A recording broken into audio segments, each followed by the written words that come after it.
বাচ্চাদের সাথে আমার কাটটি হয়ে গেছে। বাচ্চাদের আমি এসছি, আমি ওদের সাথে কাছে যেতে পারিনি, তার জন্য বাচ্চারা আমাকে রাগ করে ওদিকে দাঁড়িয়ে আছে, পাত্তা দিচ্ছে না। একদিকে ভেনু বলছে ও হেলমেট পরে দাঁড়িয়ে দাঁড়িয়ে ওখানে ইয়ে হচ্ছে, পাকামো মারছে, এখানে ডায়লগ বাজি করছে।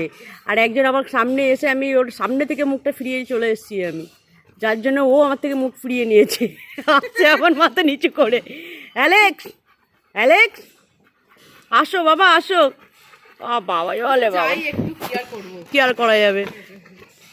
তুমি যে রাগ ভাঙিয়ে এসছো এটাই ভালো। ড্রাগু তো আজকে মানে পাত্তাই দিচ্ছে না, মানে ঘরে না ঢুকলে পাত্তা দেবে না, এরকম ব্যাপার তো। ড্রাগু ভাবে কাট্টি হয়ে যাচ্ছে কিন্তু।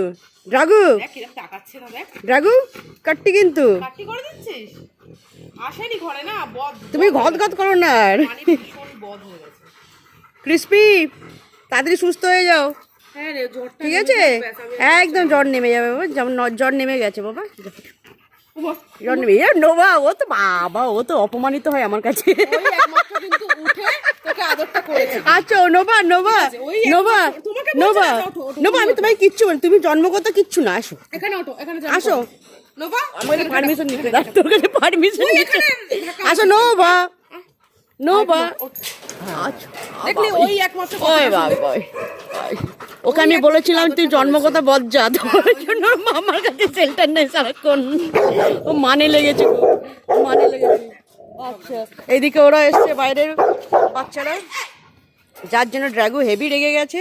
এদিকে ড্রাগু আছে, এই যে গেট ভেঙে ফেলবে এরকম পরিস্থিতি তৈরি হয়েছে। বন্ধুরা এসছে তো, বন্ধুরা